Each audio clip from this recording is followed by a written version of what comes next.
Ngayon, ikukumpara natin ang sikat na tools na Notion at Google Calendar and help you decide which one is better for entrepreneurs. What's up you guys? Ako si Ashley. Kung feel mo na ang iyong schedule ay magulo o nahihirapan kang isync ang iyong tasks, ang comparison na ito ay makakatulong sa'yo. So by the end, you'll understand what each tool does best, where each falls short, and of course, which one I would recommend, depending on your business stage. Let's get into it. So first off, ano ang Notion at Google Calendar? Notion is an all-in-one workspace that combines notes, databases, tasks, files, calendars, dashboards, at iba pa. You can actually build custom systems for project tracking, content planning, client tracking, or anything else. It's highly customizable, which means you can make it as simple or as complex as you want. Pero on the other hand, Google Calendar ay mas limited. Ito ay calendar tool first, and its main job is to schedule events, appointments, reminders, and block your time. It syncs really well with many tools. It's very reliable and it works well mapa-mobile o desktop. And that's why lots of people already use it. It does one thing really well. Ngayon, i-compare natin ang Notion at Google Calendar along their features that matter most sa entrepreneurs, starting off with scheduling versus context. Swak sa pag-schedule ang Google Calendar. Kapag kailangan mong mag-set ng oras, imbitasyon, send reminders, o mag-share ng kalendaryo sa iba, napaka-epektibo nito. Kita mo agad ang iyong day, may notifications, at madaling mag-set ng recurring events at mag-integrate sa Google Meet. May calendar views ang Notion, pero lamang ito sa context. Dito, ang calendar items ay nasa database, kaya ang bawat event ay may sariling notes, attachments, at tasks connected to it. Maaari ka ring mag-assign ng mga status at mag-relate sa iba't ibang content. That just gives you so much more depth. Makikita mo what needs to happen around that time, not just a meeting from alas 10 to alas 11. Sunod ay task and project integration. So Notion allows you to link calendar items to projects and tasks. Halimbawa, a project deadline, a content publish date, a client call. All of those can live in one database with tasks. Reminders, notes, files, all of those can live in one database with tasks. Reminders, notes, files. If you move a date in Notion, ang calendar ay i-update ang linked database, keeping everything organized in one place. Simple na ang Google Calendar. May reminders at tasks ito, pero kulang sa details. Kadalasan, hiwalay na app ang Google Tasks o external tools, kaya hindi ka makakapag-attach ng deep project plan na may substacks, files at links sa mismong Google Calendar.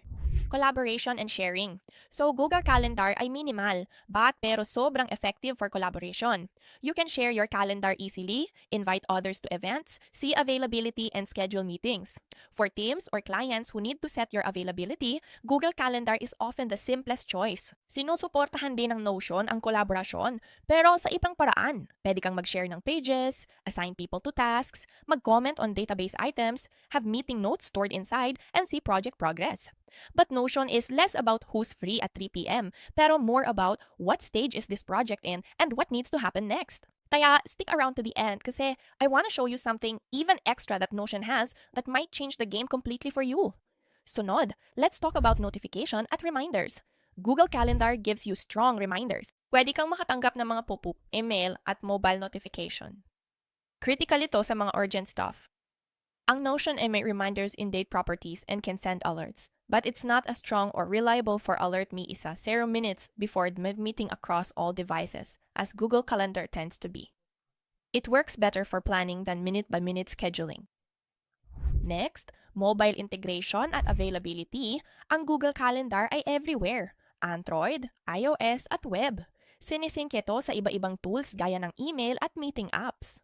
Ang Notion ay cross-platform din, pero ang calendar functions ay nasa loob lang nito. Notion has been improving integration, so Notion does embed sa Google Calendar. Pero it also has its own calendar itself called Notion Calendar, which I want to show you guys. Okay, so kaya kung gusto mong magsimula sa Notion, follow along. Nasa description ang link para sa kanilang free plan.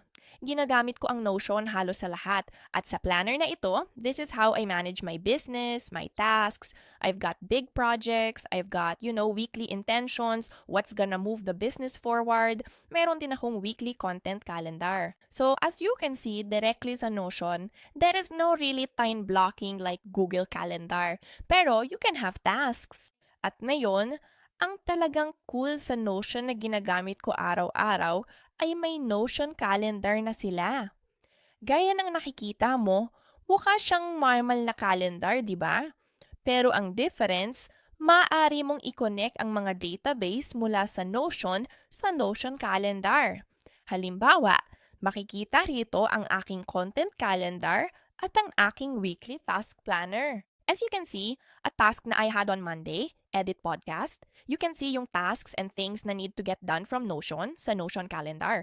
Pwede mong i-connect sa Gmail too if you already have a bunch of stuff set up in there. But it works exactly like Google Calendar. It gives you notifications. May tool ito sa pag-i-schedule. Pero sa tingin ko, it's definitely not as good as the Google Calendar one. But for me, with what I do, it works just fine. I-integrate ang iyong Zoom so it automatically adds Zoom links to your events. At ulit, halimbawa may idadagdag ako sa weekly tasks, sa kalendaryong ito, nandito ang Notion ni Ashley. I could add something dito. Pwede ko namang i-edit ang blog o kontakin ng kliyente, di ba? Idagdag ito sa weekly tasks. Now, sa Notion, makikita mo ang mga nilagay kong tasks that I put created events in my database, di ba? So that's the cool part. At sa Notion calendar, gaya ng nakikita mo rito, pwede pa natin itong baguhin from not started to in progress to done. So Notion at Notion calendar are talking to each other. Kaya iyan ang beauty ng Notion at Notion calendar. Pwede mo silang pagdugtumin para makita ang status ng iyong pipeline at process. Now, ito ang Google Calendar. At mahusay din ang Google Calendar. Google Calendar lang ang gamit ko per years. I will say, they do have tasks right here that you can go ahead and create, but it's not as robust as Notion is. Again, pwede kang mag-set ng oras, gumawa ng events, mag-invite, at mag-schedule ng appointments. Kaya, hindi talaga ito ganun ka-robust. Pero, nasosolusyonan pa rin ito ang problema ng paggawa ng schedule for yourself, ang having meetings, inviting people to meetings, right? Walang problema sa Google Calendar. It's just really how robust of a system do you want. Ngayon, let's kind of talk about the pros and cons of Notion versus Google Calendar. The pros of Google Calendar are, it's just excellent for scheduling and reminders. Again, Notion Calendar does have reminders, pero if you're just using Notion, the reminders aren't as great. Pero sa Notion Calendar, reminders are great. They work same way as Google Calendar. It's also really easy sharing events and invites. It's great for meetings, appointments, and blocking out personal time. It also has a lot of deep integrations with email, chat, video calls, etc. Also, just low friction, right? Many people have a Google account and familiar na with it. Now, sa cons. So it's just a lack of context, right? There's a little notes section dito. Pero the reality is, you can do tasks, pero not necessarily like big projects, or just not a lot of information is tied to it, right? Limitado ang customization sa mga projects. Maaaring maging magulo ang notifications kung hindi maayos, at hindi ito flexible sa iba't ibang project views sa iisang app. Ngayon, tingnan natin ang pros at cons ng Notion. Kaya sobrang flexible po. Gumawa ng content calendars, tasks, timelines, client tracking, at pag-isahin ng lahat. It's also just rich with context, right? Pwede kang maglagay ng properties, databases, views, at files sa iisang lugar. May iba-ibang views din gaya ng calendar, table, board, at timeline gamit ang same data at konektado ito sa Notion calendar. Mainam ito sa content planning, workflows, at SOP sa iisang lugar. Strong ang documentation at resource integration ng Notion. Ang mga draft, script, at materials ay nasa iisang ecosystem lang. Ngayon, ang cons naman. Gaya ng sabi ko, the notifications and reminders are not always as immediate or reliable as the Notion Calendar app, so that's just something to be aware of.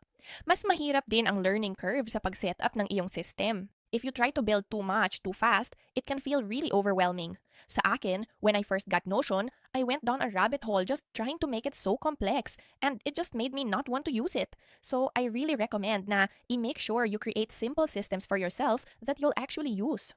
Also, a con of Notion is the real-time scheduling for meetings. Sa Notion Calendar, pwede kang magbigay ng opsyon kung kailan ka available, pero limitado ito kumpara sa Google Calendar. Sa Google Calendar, pwede kang mag-set up ng meeting types, parang Calendly, para ipakita ang lahat ng iyong appointment.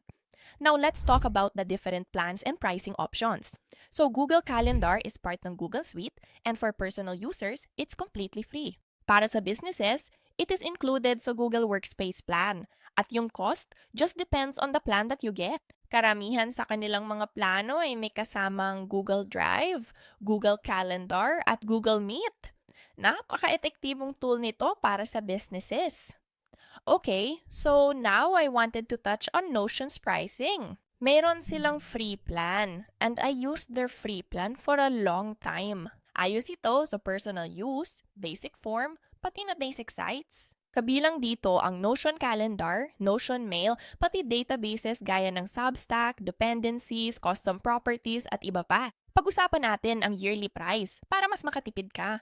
Meron silang plus plan na nasa $10 kada buwan. This is the plan I'm on, I believe. Kasama lahat sa free plan ang unlimited collaboration blocks, file uploads, charts, custom forms, sites, at basic integrations. May business plan sila sa ₱20 kada buwan bawat member.